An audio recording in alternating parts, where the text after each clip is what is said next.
Hi, okay, everybody, good morning. It looks like the majority of people are here now, so we'll get underway. So a very good morning to you all, and thank you very much for joining us for this morning's Accentuate by K3 Hub webinar. For those who haven't virtually met me before, my name is Marie Wadeson, and I'm a Managing Director here at Quantuma. And on behalf of our parent company, the K3 Capital Group, I'm responsible for the K3 Hub, which is a member network for professional advisors developed by us and other companies within the K3 Capital Group. Since we launched in the spring of 2021, over 2,600 like-minded professionals from across the country have joined our network, through which they've accessed a range of CPD and training sessions, not dissimilar to today's event, and referral fees for certain types of work that they've referred into our group. Today we have I guess it's a story of two halves today. So we've got up front, we have an R&D tax credits update, and following that we have a corporate credit ratings masterclass. Before I introduce you to our first speaker, I have a few pieces of housekeeping that I'd just like to cover off quickly. So as you possibly will have noticed, we are recording today's session. A recording will be placed onto the K3 Hub and Quantuma websites next week. Q&A function is open, so please do feel free to ask questions as we go along. In terms of your questions, I'm going to handle those at the end of each of the sessions. So if you would be kind enough just to give me some context to your question, so that the speaker can recall the points that your question relates to, I'd be very grateful to you. Preference is that we use the Q&A function rather than the chat, just so we've got everything in one place. It just makes it a little easier for us.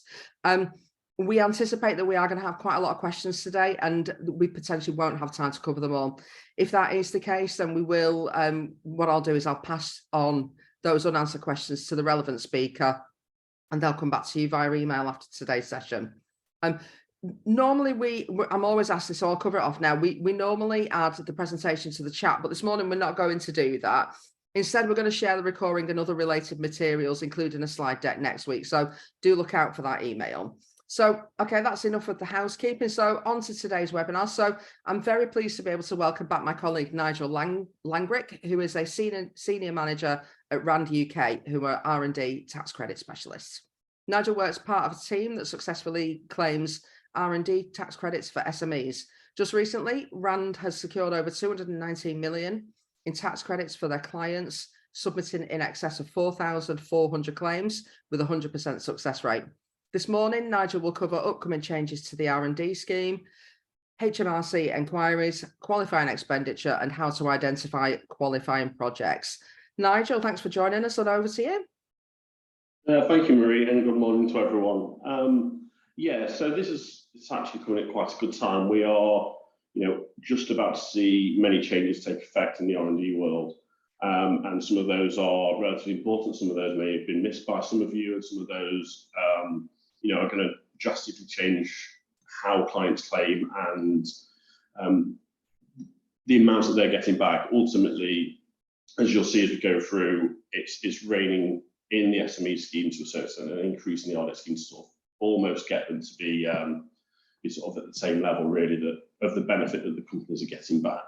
So if you could move on to the first slide, please. Yeah, so the first, and I suppose the most important change that we're seeing happen now, because it's coming up on the 1st of August, so literally just over a month away, is the additional information form that HMRC are rolling out. Now, we have seen a sort of a draft version of this from HMRC. So I suppose at the moment the assumption is going to look like what we saw, but we saw that back in January.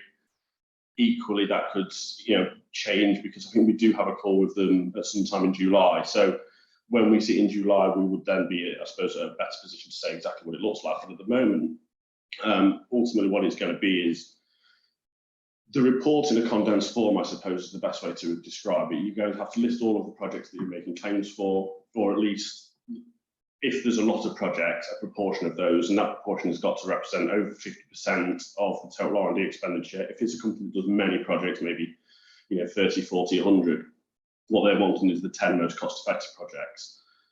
But the clients are going to need to be aware that if an inquiry is opened on the back of this, they are just as likely to ask about the projects you haven't talked about. The other projects that maybe constitute 60% that you've talked about, that tend to constitute 40% of costs. HMRC can equally want the details with regards to those of the costings. So clients are going to have to be prepared and make sure that they have the details to support the ones that aren't in the additional information and subsequently the report.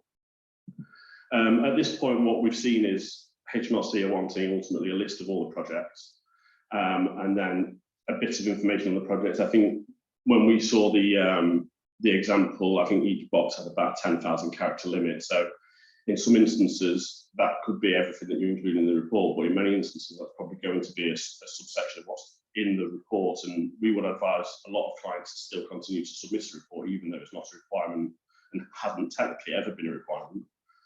But a lot of times you're probably going to get the basis of the R&D and the additional information, and it's going to be the report that then, gives a bit of flavour and colour to that further down the line.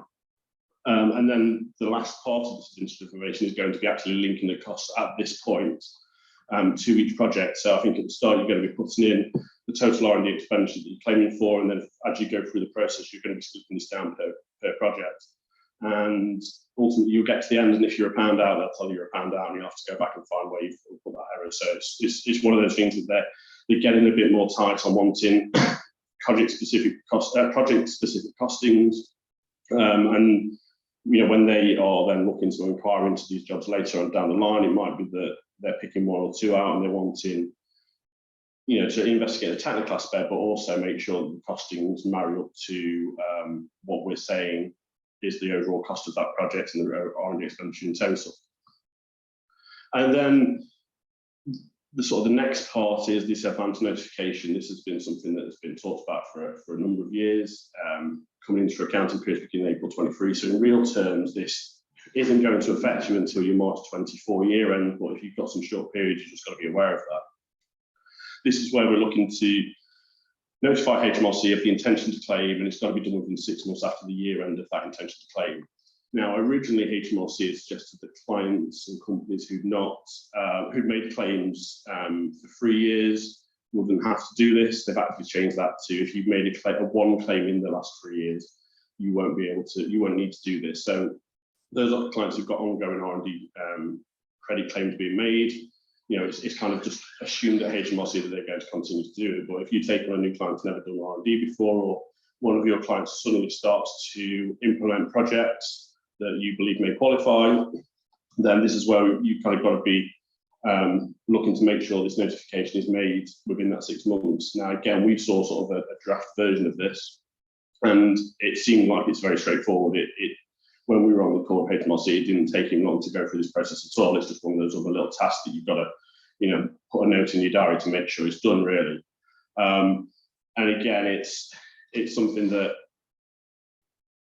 clients could do themselves, but for the most part, it's probably going to be the responsibility of accountants and R&D agents to make sure that it's being done on their behalf. At the moment, both of these should be being done to the government gateway.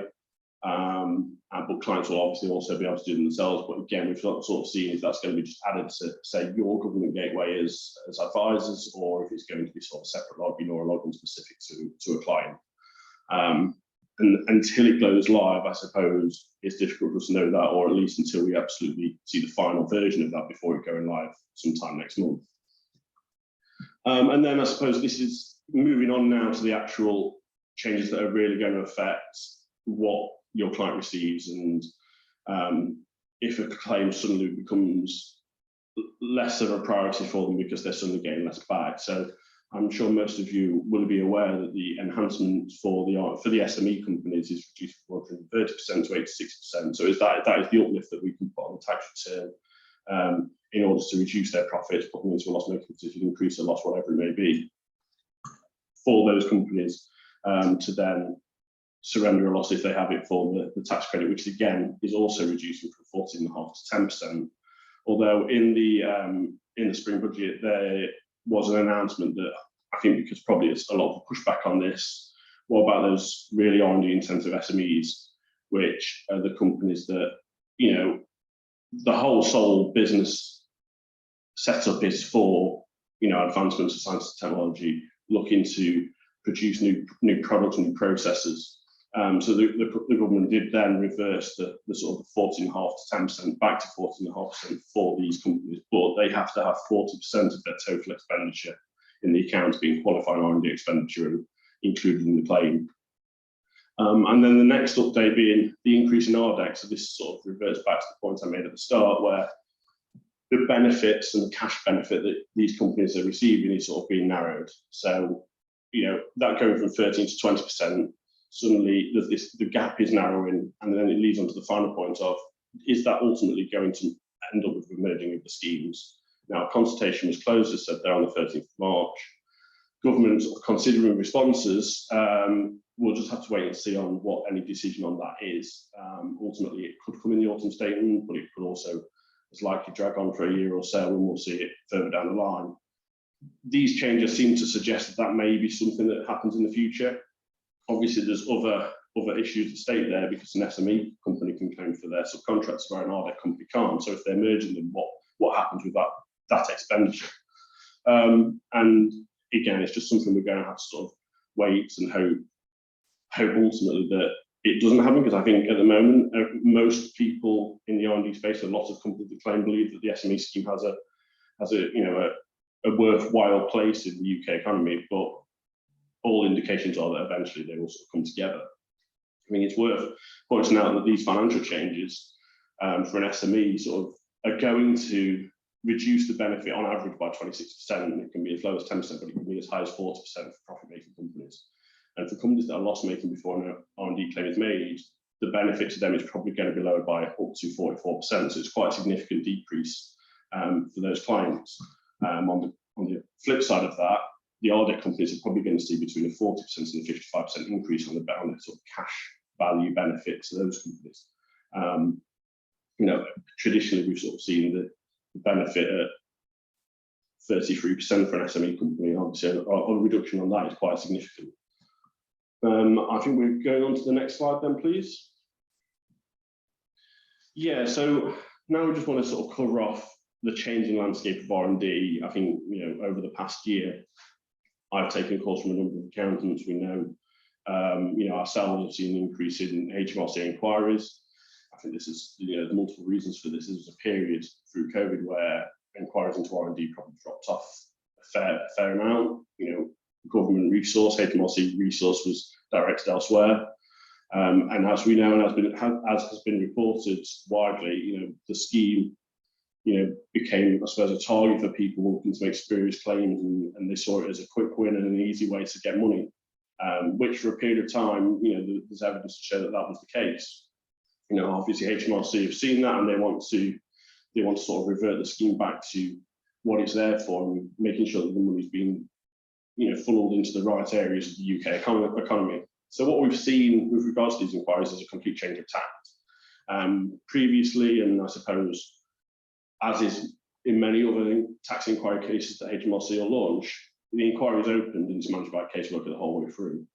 What we're seeing now is the implementation of a bulk inquiry team into HMRC, and ultimately what this is sending anonymous letters. These letters are pretty much like for like for every inquiry that's been opened. And they probably have 4 to 6, maybe up to 10 points of specific questions that are being asked, but they're the same sort of wording, the same question. They're not specific to that claim in any way, at least at the initial outset. And looking for, as is shown there, payment of costs, so making sure that what the costs are being included are, they've been paid. That's proof of bank statements or invoices, whatever it may be. Details of the competent professional. This is something that is I suppose really big at the moment with HMRC.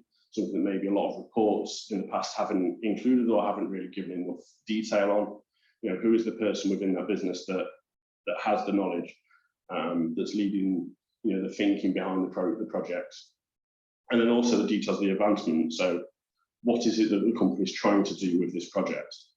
As I say there, much of this should be covered in the report, and in a lot of cases, when these letters are coming out, the first response from us is kind of to direct them to our technical report, although sometimes you do need to provide that little bit more information. It's stuff that you maybe want to include in the technical report anyway, because it would maybe too long, or you don't really want to attach other documents at that point. You sort of wait for this point to have to provide that additional information. So a lot of times you can kind of have your first defence at that point and direct them to that. But then for the cases and for the people that have made claims and maybe not included a lot in the R&D report, they're then having to go back to and relook at something. Maybe they haven't put the details of the competent professional, they've just put a name and and a qualification, not really giving any details as to that person's experience. And these processes, they're long processes. I'm sure if you haven't had an R&D inquiry, you may have had clients that have had inquiries in other areas of tax, and as you know, there's a lot of back and forth, and a lot of times we're seeing multiple letters and emails back and forth before it gets to a stage of a meeting. But obviously, that's the stage that we want to get to, where maybe the HMRC officer goes out to the client, they can sort of see the shop floor, they can see the processes, they can talk to the competent professionals directly, and then gain that understanding of what is being claimed for. And then now we have a changing landscape with regards to the qualifying expenditure. Staff materials subcontractors are going to remain as the basis of the claim. As many of you, if you were on a previous update with me, who's probably aware or have seen elsewhere, HMRC were intending to restrict the overseas costs. This is really specific to subcontractors. That was due to come in from April 23. Now put back to April 24, and the reason behind their thinking on that was what they wanted to do is make sure their R&D costs and the cost of all this development is being directed into the UK and not leaving the UK economy, going to developers in India or South Africa, wherever it may be, and that money being funneled out of the UK. They wanted to sort of focus it back into the UK. And obviously there was some pushback on that. It's maybe difficult for a lot of these companies to just change that process overnight. So again, put back 12 months. I still expect it to come in because I think the government and the HMRC's view on this remains that they'd like to make sure that cost is being kept in the UK. But ultimately, that year extension does give companies that maybe have that process in place a longer period to decide on, is it better for them to still send that money and reduce their R&D claim, or is it something that maybe they want to look at bringing to the cost into the UK, they can include it and then they're getting a little bit more funding that way. So yeah, we'll just have to wait until, I suppose, autumn statement time to see if that remains April 24. But ultimately, I expect it will be. And the final bit, we've been sort of talking about this for probably 2 years since it was announced initially. Companies can now include costs of data and cloud computing. This is something that a lot of companies have been asking for a while. I think it's important for companies when they're in the testing stage that these costs are actually something that's quite a big expense at times, and it's something that is usually integral at various stages of the process. So that's come in. That's in from April 23, and something that I'm sure a lot of companies will be taking advantage of. If we can move on to the next slide, please. Yeah, so the final, I suppose, that maybe the most interesting part for a lot of the people on this call is how we're identifying qualifying projects and how we can go out to a client and maybe understand what they're doing to get an idea and to then say, okay, it might be worthwhile you looking at doing an R&D claim. There might be some benefit to you here. I suppose the best way to set the scene for this is, what is an R&D project and what are the guidelines on that? So I've actually got with me the guidelines so I can quote them, just so I'm not sort of getting anything slightly wrong for you guys. And the two key points in the guidelines that we find when we're talking to HMRC, especially around inquiries, what they're wanting to focus on are paragraphs 3 and 6. So if you go and look at the guidelines, you can sort of look into those. It's all important, but those are the two, I suppose, key points they revert back to regularly. So point 3 is the definition of R&D. And R&D for tax purposes takes place when a project seeks to achieve an advance in science or technology. So it's as simple as that, but also it's as complex as that, because how are we, quantifying an advance? So an advance, so then that leads us on to the point 6, which demonstrates what that is. An advance in science and technology means an advance in overall knowledge or capability in the field of science and technology, not the company's own state of knowledge or capability alone. So what they're looking to do here is make sure that what is being claimed for is not something that they're just doing because they don't have the knowledge. It's, they could have potentially gone and found that knowledge by a subcontractor, by another company in their industry. It's maybe out there, been reported on in a journal, whatever it may be. just doing that because they've never done it before isn't really what the R&D scheme is looking to provide a benefit for. It's trying to advance science technology in the field as a whole. And then you'll have mentioned me talk about competent professional a number of times through this presentation, sort of referred to it. And the competent professional is a bit of a, it's not a defined concept in R&D. There's not a strict definition necessarily. That it's someone who is knowledgeable about the relevant scientific and technical field. They're aware of the current state of knowledge in that field. They've got the relevant experience and they've accumulated that over a number of years or various qualifications. But ultimately, this can be different from company to company. Two companies could be working to the same goal, or one company could be working slightly below what another company is doing, but that knowledge isn't out there in the field. So it's only what someone in that industry could go and take off the shelf. If they can't take that off the shelf and they know that it's not out there and they know that they're looking for something beyond that, that's what we're looking for when we're looking for a competent professional, the person that is almost an expert in their field, and especially, I suppose, the go-to person in that company with regards to the projects that we're looking to do. And then the next point, setting a baseline. This is important for HMRC, and it's something that's often difficult to demonstrate. The baseline is the point that you can get to, but that you want to go beyond. And a lot of times that isn't documented within a company. It's in, say, the competent professional's head. He is aware of that, and sometimes it's difficult to demonstrate that. It's something that is imperative that is now being included in the report. Just a sentence, just to sort of set out what the baseline is, so that then we can show that the projects are going beyond that. Ultimately, it's something that HMRC generally focus on early on in inquiry, and usually it's then showing that the competent professional is aware of that baseline or has at least considered it, and then what it is that they're going to do to create something new, something better. And that is what we're talking about in the next point, looking for an advancement. So that could be an advancement in science, in technology, or it could just be an advancement in knowledge to get you there. It doesn't necessarily matter that two companies, say again, are doing a similar thing at the same time. It doesn't necessarily matter that a product's already out to market. If you are only able to get to a certain point and struggle to get beyond it, what the other company has done isn't readily available out there. They've done it within their own organisation, but they've not published what they've done to get to a certain point. Then it's that advancement that we're looking to sort of go and prove to HMRC that is the project, that is the bulk of what we're doing, and the time spent, the money spent, the testing, the failures, the successes.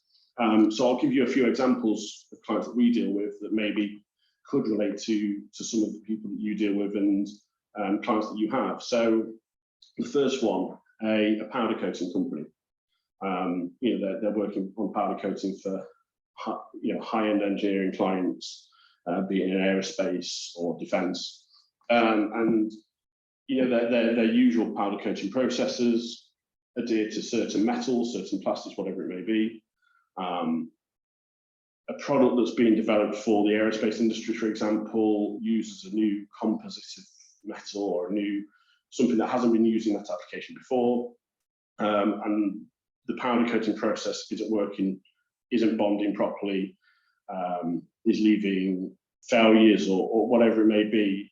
So they're having to then develop a new composite of their powder coating that can then adhere to this new metal composition, this new plastic, whatever it may be, from the other company. And there's a lot of testing goes into that. Starting off with their baseline is, well, what's the most advanced powder coating that they're working on? Then what's the most advanced powder coating that they could go and buy from someone else? None of that's working. So what do they have to change? What other ingredients into their mix they're having to apply to get it to bond to this new product from another company. Another one,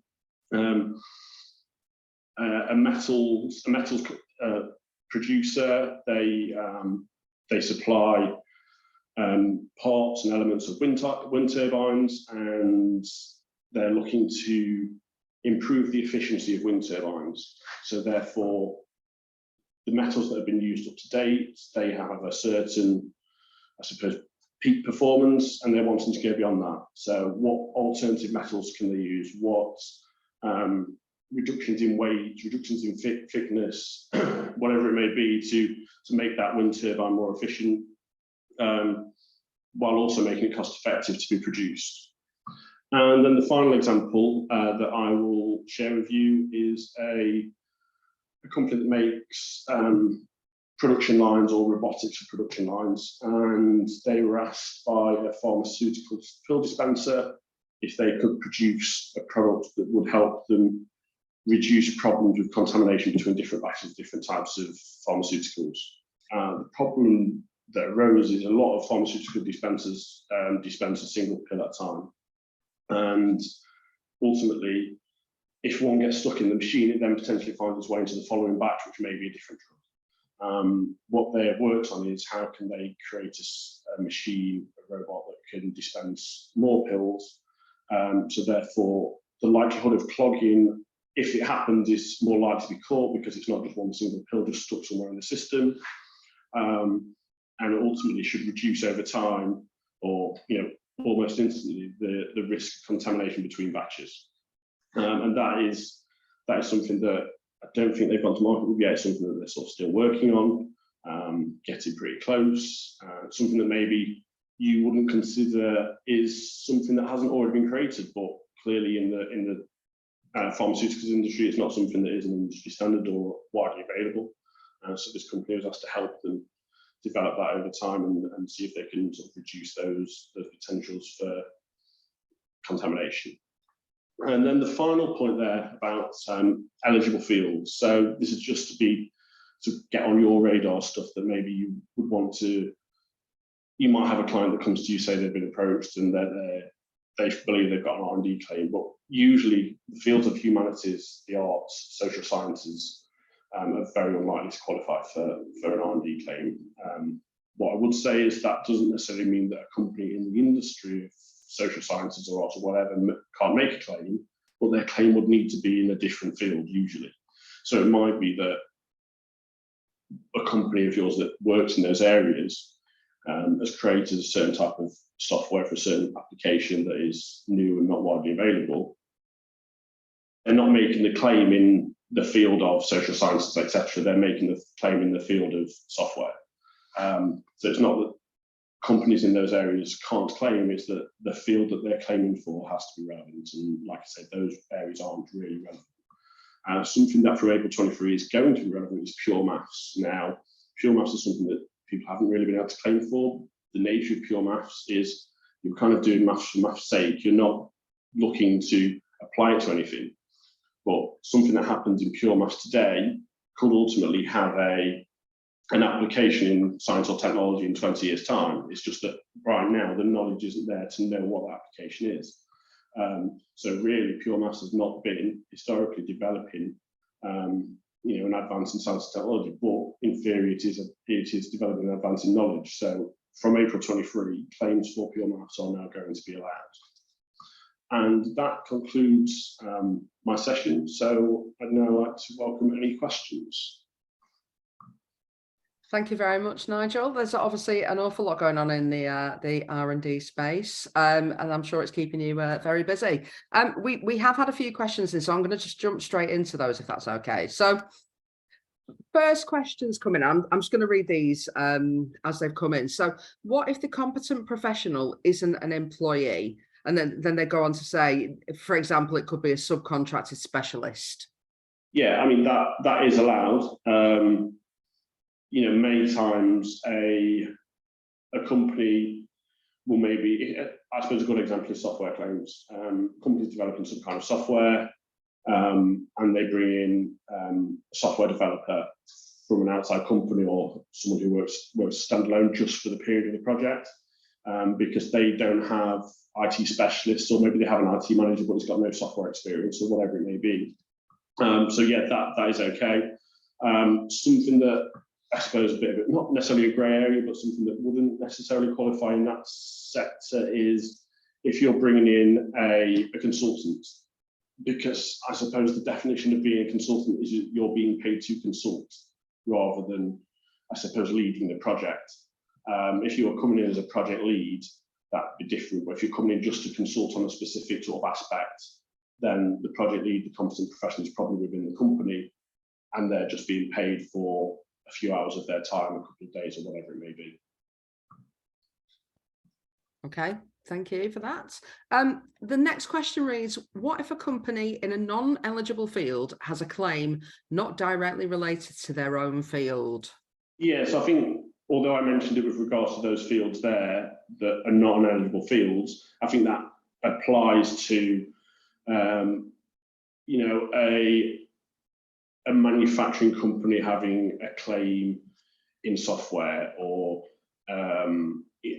as long as, I suppose what we now need to be doing is showing HMRC what field this is being claimed for. So it's sort of set out in the report that this company, although their industry is X, this claim is not in that industry, it's in this other field.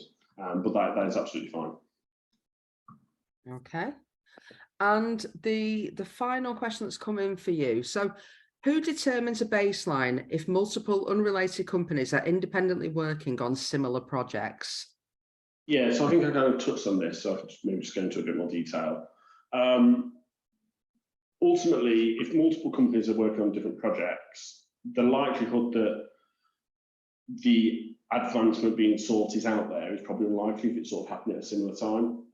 You know, they're all independently doing potentially the same project, but they may be finding different ways to get to that answer. So each of them can independently develop what their baseline is by the knowledge that they have in-house, or what can be bought off the shelf at that given point. And say if company X gets to market 4 months before company Y, that doesn't necessarily mean that company X has set a new baseline that company Y will be judged by.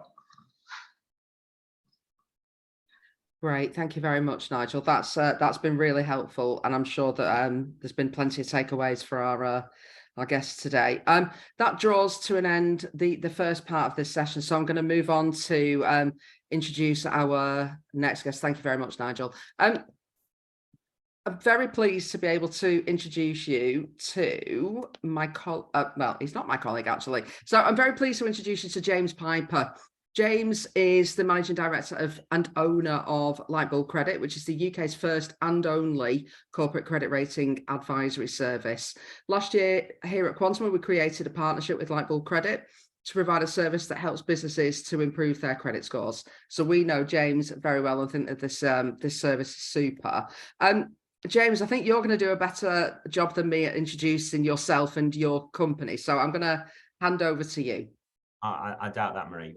Thanks very much. I class us as colleagues as well, by the way. So yeah, briefly, my name's James Piper. I'm a qualified corporate treasurer. I was back at Barratt Developments back in 2008 when the housing market had some headwinds and challenges, shall we say, and overnight became a working capital and credit ratings expert, clearly. From there, I went to working in private equity, doing a variety of restructuring roles that were debt distressed businesses, challenging with working capital, working very closely with the credit rating agencies. And 5 years ago, we set up Lightbulb Credit. We've grown the business year on year. And as Marie said, we are the only business in the UK that's able to provide data from CreditSafe, Experian, Equifax, Dun & Bradstreet, and work with some of the trade credit insurers as well. We've recently announced some investment from the Foresight Group, who are one of the UK's largest PE funds, which has really helped us, and it's helping with our credibility. And we're supporting all sorts of accountants and professional advisors. So hopefully this morning we'll unpick what feels quite a complex piece around credit ratings.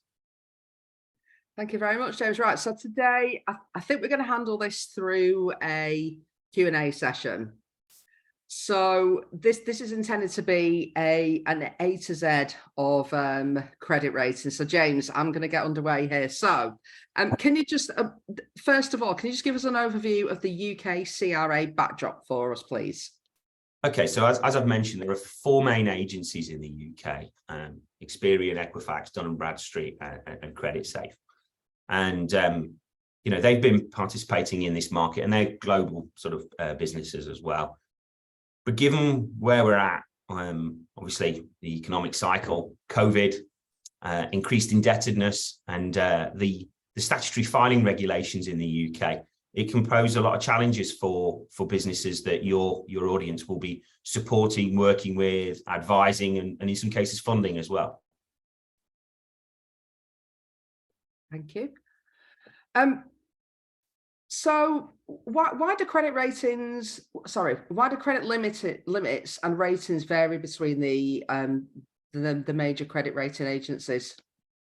This is a question we get asked a lot, because a lot of the audience, I'm sure, will have a CreditSafe or an Experian or Equifax license and log in and see a particular business at 72 with one of those specific agencies, and then they find out through another source that they're actually 15.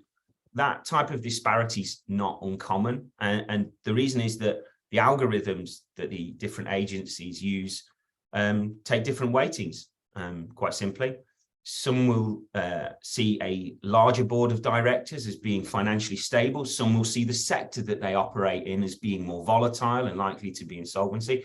Some look at the pure nature of the filing, if they file full accounts, group accounts, filleted or abridged, abbreviated accounts. Some will look at payment performance, about how they're being reported as paying their suppliers, because the nature of the filing in the UK of being an annual filing, and that could be full accounts or filleted and abridged, and a confirmation statement, there's only 2 real data points that you're actually seeing on a business. And on a balance sheet, it's very challenging to actually try and evaluate a business from a single point in time that's actually potentially up to 9 months, or with the filing extensions we got through COVID, 12 months out of date. So I'm not here to bash the agencies. I think they do a fantastic job with the data that they've got. But the scores vary and the limits vary purely by the different recipes or algorithms that the agencies use. Does that make sense, Marie? Yeah, I think so. Yeah, makes sense to me. So just moving on from there then, is there any one agency that holds sort of a greater sway than others? No,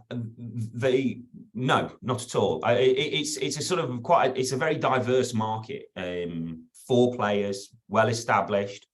I think there are some areas that, so Dun & Bradstreet, for instance, my time back in housing, when we tendered for work with housing associations or unitary councils, large blue chips and the like, Dun & Bradstreet does tend to dominate that sort of top end part of the market. Experian and Equifax, with their links to personal credit and their involvement with banks and funders, tends to be used by those decision makers in funding decisions and what have you. And CreditSafe kind of play across all markets. So I don't think that's answered the question in that one particularly plays strongly, other than Dun & Bradstreet in the tendering sort of part. But it is quite a disparate market. Right. Okay. And I think that's where I was coming from, really. So when we've tendered for government framework contracts here, that Dun & Bradstreet does crop up, and you see, that they're looking to kind of credit assess you there. So I just wondered if that was interesting. James, a question then. So as an individual, I can go to anyone if it's brought to my attention that there's a problem with one of my with my credit file, with say Experian, for example. I can go to them directly and ask them, or challenge that, and kind of set to resolve that problem. Can't companies do the same? There are ways of businesses for doing this. I think what I've learned through my time in working capital is that having a solution that sort of goes across all agencies and addresses this. And I think personal credit and business credit are very similar but completely different at the same time, in that if someone's going to do a credit search on you as a personal individual, you need to give them authority to do so. That's quite clear. Otherwise, you potentially would have lots and lots of hits on your credit record. The number of searches can lead to a drop in your personal credit rating. And I'm by no means a personal credit rating expert or should offer any advice on that. Business credit rating is very different in that whilst the information is gated behind proprietary systems, it's actually free to access. You could, if you want to, go and buy a Credit Safe and Experian Equifax Dun & Bradstreet license and run a credit report on the entire UK limited company population if you had the funds to do so or willingness. So it's very different in that personal credit is to be guarded, and there is a mechanism and proven methodology. And one of the reasons Lightbulb exists is that, you know, I had frustrations that there was no way of challenging information that may be incorrect, out of date, or is probably not reflective of where the business is at now. So yes, there are ways of going direct to the agencies. It's not easy. And what we've done is try to make that smooth for our accounting partners, professional advisors, for it to be a single port of call, and make life easier for the end client. That's the whole purpose of what we do, really. Yeah, get it. Okay. We're obviously in a space where credit ratings are pertinent, or perhaps more pertinent, and we're seeing that here at Quantuma. But why is that? Why sort of the rise in kind of the importance of credit ratings right now? It's a great question, Marie. I think it's a cocktail of events, really. I think the historic pandemic, the COVID-19, the impact that had, the increased indebtedness, the sort of stalling of the economy, the certain sectors being forcibly closed, and the impacts on their financial results and businesses, livelihoods. I think marred with that is that risk has gone up the agenda. As 5 years ago, when things are going reasonably well, everyone's kind of like, well, we're doing okay. We need to be aware of risk, but it's probably 5 or 6 on the list of stuff that you've got to monitor. I think that's moved into the top 3 agenda for a lot of businesses, because large exposure to a single supplier or customer potentially could lead to financial damage to you if there's an insolvency event.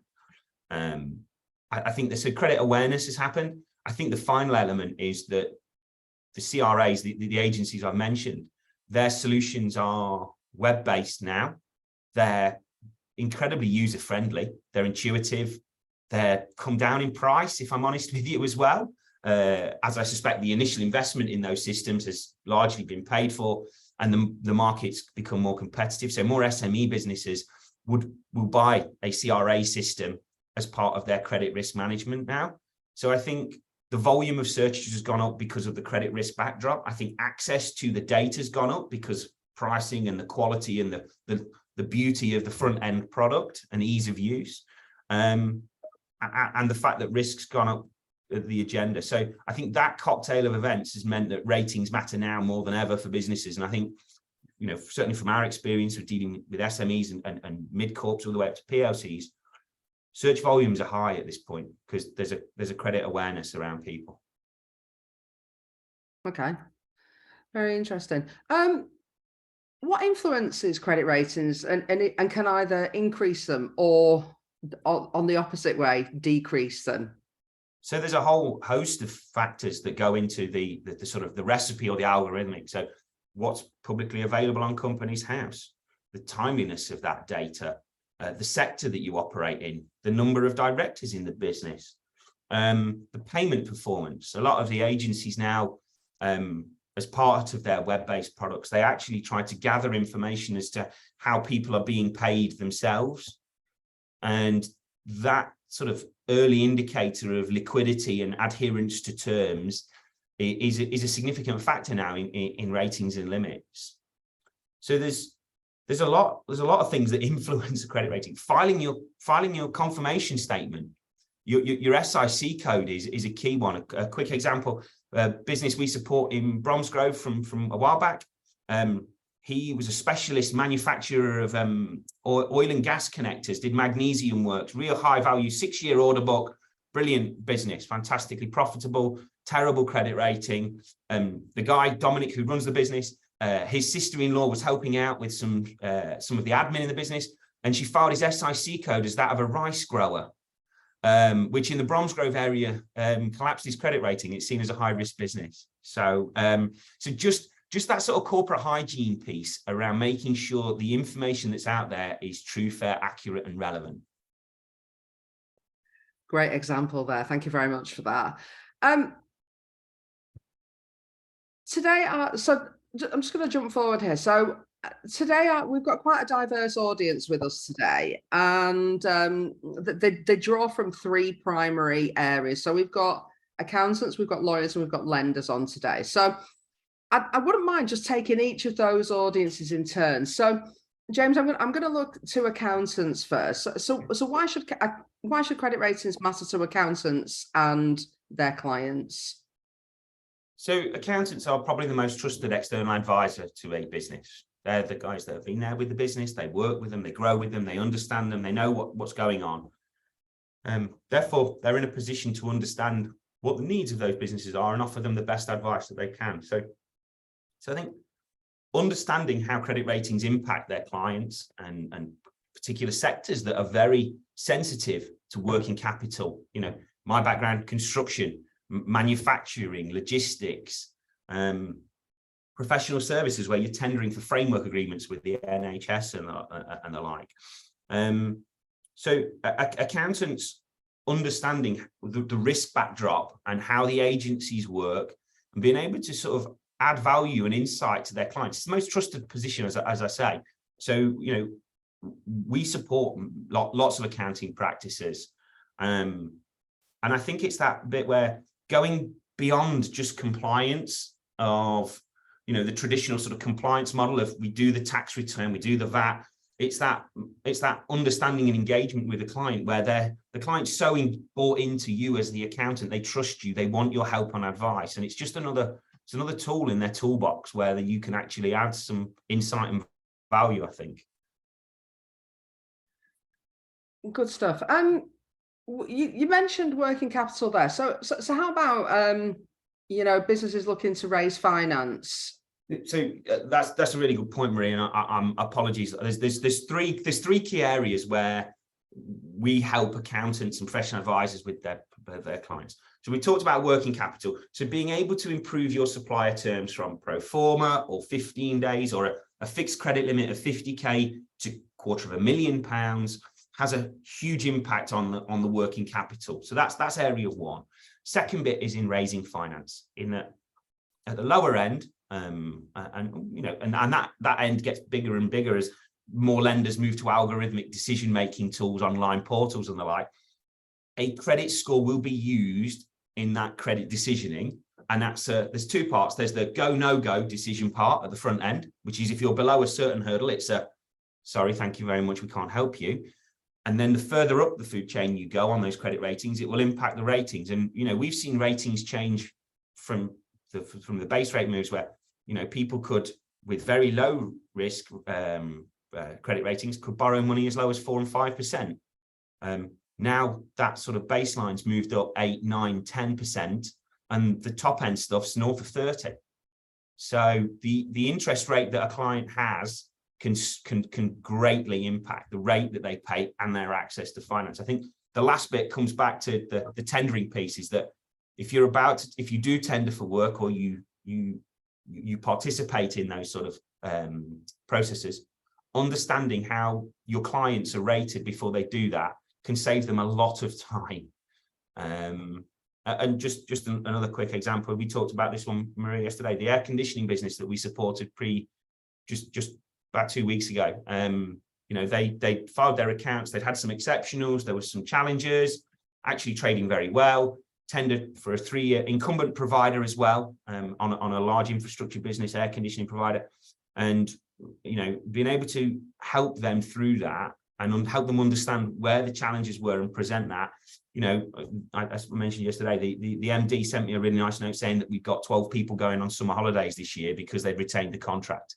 So I think the importance for accountants to be able to help and advise their clients and help them with this can be hugely impactful in cash, balance sheet, working capital, the ability for a business to succeed and flourish and grow and raise money at the best or optimal rates. Very good, yeah. One of the things that we've been talking about recently, James, utility pricing. So, you know, where you've got customers who have perhaps been adversely affected by the collapse of their energy provider. Do you want to just talk about that for a minute? Because we've had some quite interesting scenarios around that recently. So bear with me 1 second. I'm just switching my mobile off. So we've just had one come in this morning, a large gym group who've got £1.6 million in a security deposit account with the energy provider. So, you know, the energy market has gone from north of 40 providers down to sub 10. Energy pricing has trebled. Therefore, being the market shrinking and the price increasing has made risk part of the #1 agenda. And we're seeing a lot of businesses firstly using credit ratings in their pricing matrix, but also around their risk at the front end, as in if we're onboarding a new client and we don't know that client because they're coming from a previously defunct provider, we don't have any trading history with them. Therefore, I'm going to ask for 3 months as a upfront deposit.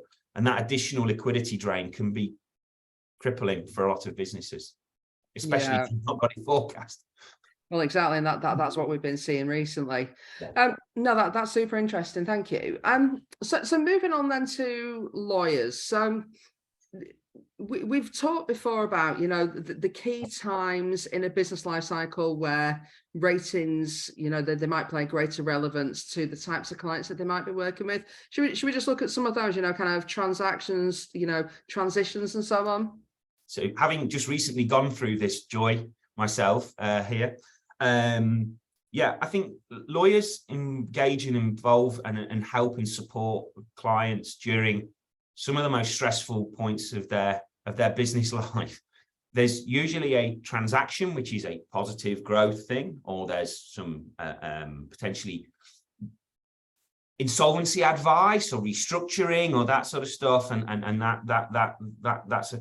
But being able to not only to sort of do the legal due diligence piece, but also understanding the commercial realities, which many of the lawyers that we deal with have got a great grasp of, understanding how those businesses can impact their ability to access finance, the working capital at times when they need it the most, and present themselves in the best light possible to new investors or post-transaction. Actually, we do a lot of stuff with private equity. We're largely used post-transaction to improve the working capital without the investor having to put in additional cash. Because I've never met a private equity guy whose face doesn't scrunkle up like anything once he's asked for working capital, because it never pops out when the investment group says that it will. And if you can fund that through improved supplier terms by explaining the nature of the transaction and what's gone on, then it's a win-win. So lawyers is an area we do quite a lot of work with now. Okay, so you touched on there on a number of occasions, you know, insolvency events, restructuring.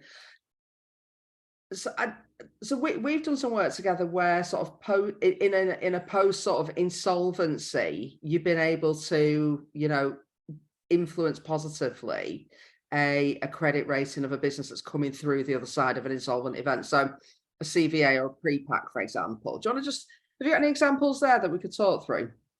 Yeah, and it's a shame Frank couldn't join us from Quantuma because it was one of his friendly clients.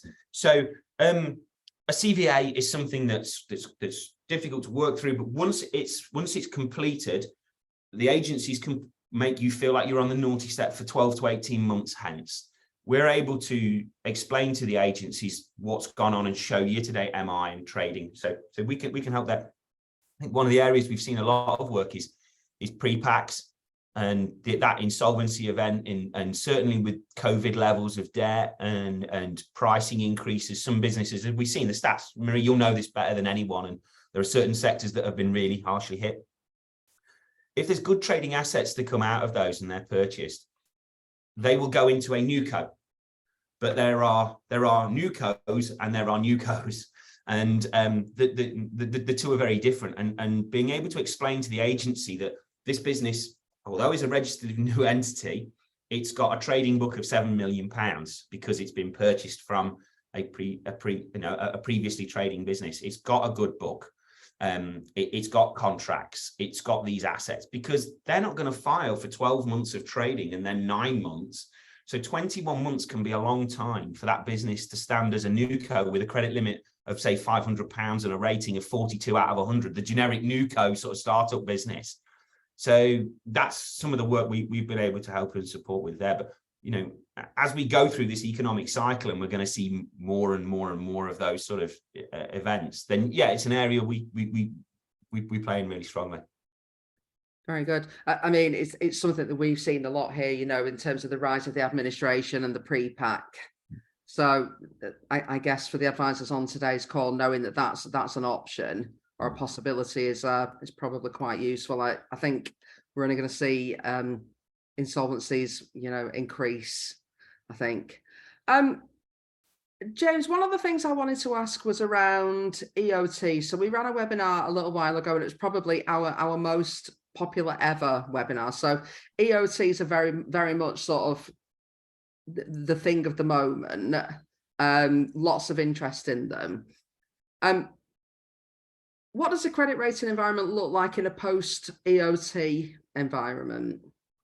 Depending on how the transaction's placed and presented and filed, the impact can be very negative on a business at a time that it doesn't really, nothing's fundamentally changed in the trading activity of the business. It's a currently popular tax advantageous play. We've got several clients that have done this. But as with all things CRA, if it's not explained and understood by what is a non-human algorithmic decision-making tool, then the impacts can be huge. So I think, you know, on that, if you have got clients that are looking at this, I think firstly understanding how they're rated now is important, because you don't want to disrupt the working cap, the tendering, that sort of stuff. But also following a transaction, understanding what the impacts are and how that can be resolved can be, as a professional advisor, hugely valuable to the end client. You know, you're talking millions of pounds in working capital for one of the clients that we did this in the construction sector. Again, super helpful for our advisors today to know that, I'm sure. And finally, is there anything that can be done up front to avoid a downgrade in some kind of transaction? It could be EOTs, it could be, I don't know, a PE, you know, transaction, it could be a trade transaction. Is there anything that can be done up front to avoid that any kind of downgrading? So this is something that we work on a lot. We've got a client that's going to file a significant pre-tax loss for a whole host of reasons, and they're very working capital sensitive. So what we're able to do is go to the agencies under our NDAs and go, look, this is what's happened, and you know the credit ratings currently say 80, and it would drop to 20 if they filed these accounts with no explanatory notes. What we can also do is show the year-to-date trading, which is sort of 8.5 months worth of post, you know, if they've exacerbated and ramped up all the losses and they've emptied out the balance sheet and the provisions into the classic, if we're going to have a bad year, let's have a bad year kind of thing. What we can do is show the year-to-date MI, which means that 80 drop wouldn't go to 20, it's probably going to go to 60. So the working capital and the noise that's out there in the market. So the proactive piece around actually being able to run scenarios past the agency and the head of analytics at each of these agencies is vital. And I think in larger, more complex or more nuanced decision areas and sectors, that can be really, really valuable. And if anyone wants to pick up afterwards, then please feel free to drop me an email. Then, you know, we've seen most scenarios. I'm sure someone will shock me at some point though this afternoon. Very good. We will be sharing contact details at the end of this webinar. I'm going to move on to lenders now. So we've got two different types of lenders on the call today. So we've got, I can see that we've got some people joining us who work for some of the clearers, and I can see that we've also got some who work in the ABL and sort of alternative funding space. So there's some nuances around why credit ratings matter to each of those. So let's look at high street lenders first. Why do they matter to the lenders, to those particular lenders? So we're currently working with one, nearly two of the high street lenders, and the simple premise there was if they've got a team of relationship managers and directors who are supporting businesses with multi-year facilities of several $100,000 up to millions and millions of pounds, if there's a filing event during that multi-year lend that significantly changes the working capital landscape and the supplier appetite, the trade credit insurer appetite, then the cash flow model that they're running off, where there's an assumption of 30, 45, 60-day terms, if they move to pro forma, it strains all the covenants. It means the business goes, and we're working on an example now, the business has gone from a fully functioning growth business into a cash management objective where every day the management team are involved in what's coming in, what's going out, how can we manage this? So being able to normalize those working capital and explain and improve the outward facing agency views of that business is imperative for the funder and the high street bank. Firstly, there's a piece of helping your client do the best that they can and help them out. Secondly, there's I want to get my cash back out of this lend that I put into them, and I want them to go back to normalized trading terms as per their covenants, because we all know that banks are looking to reduce their staff and their infrastructure type costs, and moving clients into the high intensity or bad part of the bank is not really what they want to be doing. So, being able to provide an innovative solution or insight and free advice is something that they're fully on board with. I think the ABL piece is very similar in that ultimately there's an asset that they funded. So they're oh, my lights have gone off. Bear with me 1 second. I have to just move around. There we go. Energy saving, So the ABL providers have ultimately got a lower risk, as it feels, but they're still sensitive to that business being able to operate and trade normally. So they're slightly different, but very similar. Does that help, Marie? Yeah, I think so. Very much so. Yeah.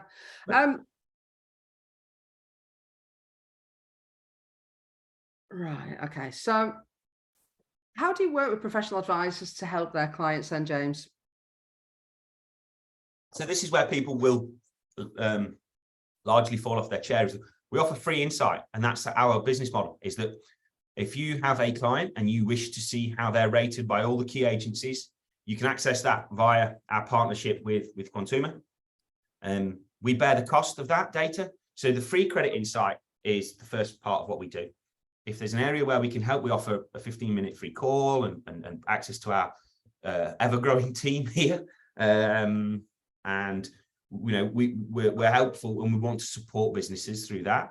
If there's a credit improvement or scenario situation, we price that on a bespoke basis, depending on how much size of the business is and the complexity of the work. And we also offer a monitoring solution as well to help businesses. So I think how it works with some of the larger accounting practices and some of the 1- and 2-man bands that we support. One's in our shared office space here that we work with. Rain won't mind me mentioning that about her, bless her. It's just being able to offer that insight, I think, and at a time where businesses feel there's a lot of things going against them, and there's a lot of headwinds, there's some challenges. The noise isn't fantastic, and the yesterday's headlines around the Bank of England trying to force a recession and all these sort of sensationalist type things and what have you don't help. Risk has moved up the agenda. Businesses are running more credit checks than ever before. So I think how we work is we provide insight. It's free. You can access that for your clients. And if we can help, we will.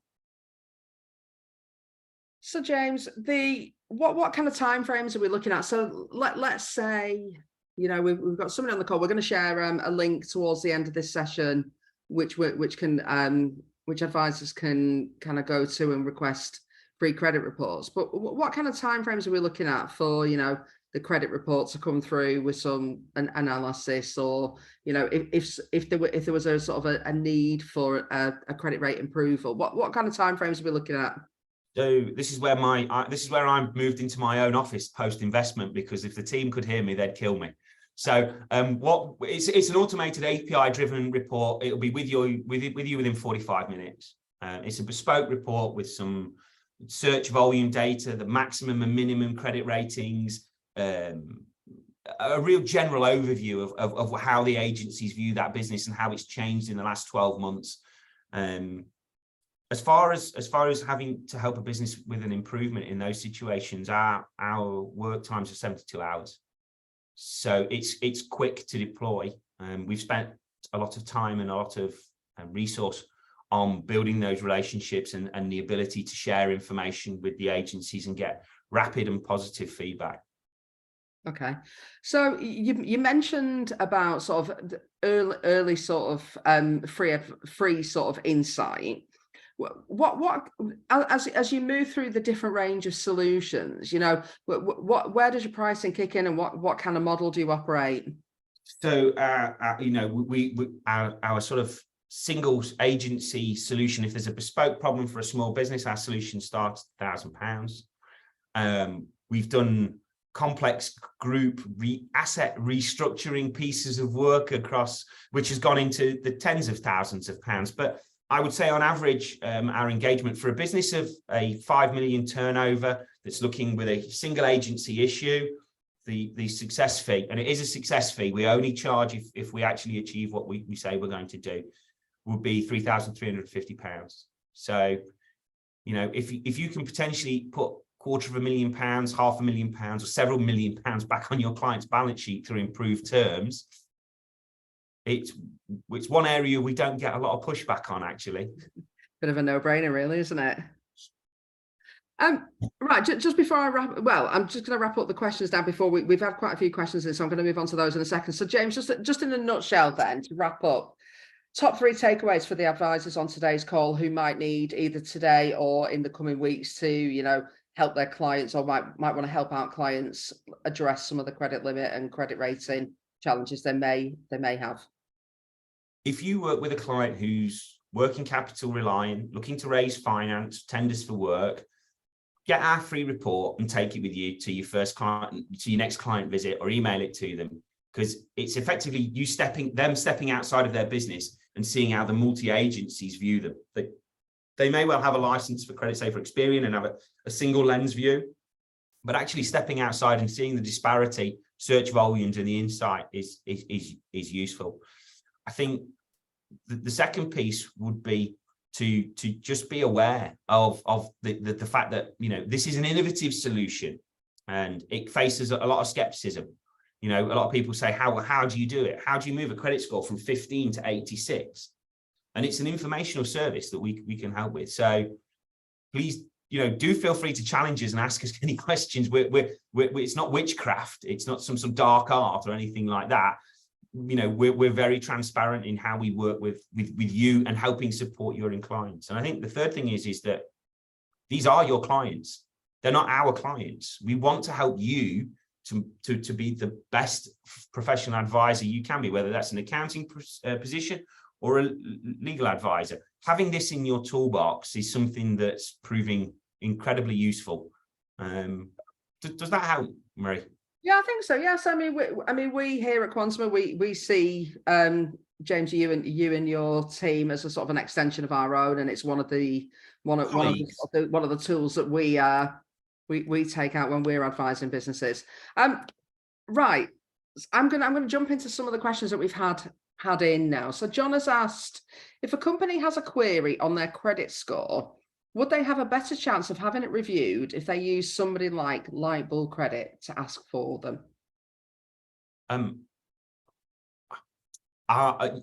Yes, that's the straight answer is yes. Is that as a non-client of a business, going and asking them a question through their general customer service, as opposed to ourselves, Lightbulb, who have head of risk, you know, multi-year, several tens of thousands of pounds worth of contracted spend with these, I would hope that we would be able to offer some insight up front as to what the challenges might be and problems and how to address them. So absolutely, feel free to pass us any queries. Yeah, okay, lovely. Next question then. So Dominic has asked, can information be obtained about unincorporated businesses, for example, sole traders or partnerships? So LLPs is an area we've done some work in that we worked with an LLP who wanted to go and get some company vehicles, but obviously the thin information that's on there, we were able to share with the specific agency that declined them on the credit rating piece on the LLPs. Sole traders is an area we don't work in that it's too complex for us and the agencies. So our solution is a limited company, PLC and LLP solution. Okay, great. Okay, I think we broadly answered this, but I'm just going to recap for anybody that's joined us since we covered this off. So, does your service of the Insight report hurt my clients' credit ratings? Not at all. We are not a funder, and we are not someone looking to grant working capital terms. Thank goodness. So our credit insight searches are soft, 100%. And as I said earlier, the differentiation between personal credit, where you need approval, and where you can purchase this license and have this, but our credit insight report leaves no footprint and is not damaging in any way. It's non-invasive. I think that's our chairman's word. Understood. Thank you. And a super interesting question here now. So what if you share data with a CRA and the rating or limits reduces? Okay. A question we get a lot. That cannot happen because our service is done in what we call a sandbox. It's not done in a live system. And we have the option, and we run a variety of different scenarios through the various agencies. This is a no risk solution. The credit score cannot go. I wouldn't be able to get professional indemnity insurance if that was part on my risks. So it is a risk-free solution to see what that is happening. Where the score would move to. Risk-free and low cost. It sounds great to me. Almost too good to be true. Just one last question for you, James, because I think it sounds like we've been fairly comprehensive today. So, do you offer anything to help clients post insight and even post improvement? Yeah, we've got a monitoring solution that's free for 60 days to try, and after that, it's £80 a month. That's something that we do. We've just done a construction business, and we've put Morris, the FD, on the circulation list, and it's just one of those, when you've fixed your car, it's almost like the warranty piece afterwards that makes sure that if something does change and you've constantly got awareness of what's going on across the whole market, that a lot of businesses feel that sort of comfort blanket. And having a single lens view is better than nothing, but having a whole market view of yourself and how your clients are viewed all the time. Just me, I worked for an FD a long time ago, Jerry Small, who's now retired, very angry Irishman, and he would love me to describe him as that. He once went into a supplier meeting and found out that CreditSafe had cut our limit from 150k to 0. And I still remember his face coming across the car park towards my office when he found out from the supplier and not from me. And that's where the monitoring service was born that day, because you never want to be the last to know. Yeah. Fair enough. And on average, how long? So let's say you've worked with a business, you've helped them improve their credit score. They've taken up sort of the 60-day free kind of post improvement monitoring. They've then flipped into kind of the monthly the monthly sort of charge. The monitoring solution, yeah. How long would they typically stay on that? We've had clients that have stayed with us since we invented it 4.5 years ago. So our attrition rate, you get a monthly board pack, you get access to the team here around queries, you can challenge payment data, it can help with the trade credit insurers. So we see a very low attrition rate, to be honest with you, Marie. It's just that comfort blanket, and I think your clients have to be of a scale to sort of justify the £80 a month. But if you're in a credit sensitive area and ratings matter to you, and you don't want to be on the back foot around finding out something's happened in one of the or more of the agencies, it's a bit of a no-brainer, especially on the 60-day trial. Just there's no payment details taken up front. It is completely at our cost. Okay. Well, that brings to a close all of the questions that I've had in for you. So just to wrap up then, so that is the end of today's webinar. So thank you to Nigel and to James for their invaluable insights today. We're just putting up some contact details on the screen so you can contact James, Nigel, or myself, and I can connect you to whoever you need to. I think we're also going to share it's already there. Yeah, we're going to share the URL to our dedicated corporate credit rating advisory webpage, where you can find helpful guidance for professional advisors. So you can also there's a portal within there where you can request free credit report on your clients if you want. So do feel free to go and have a look around.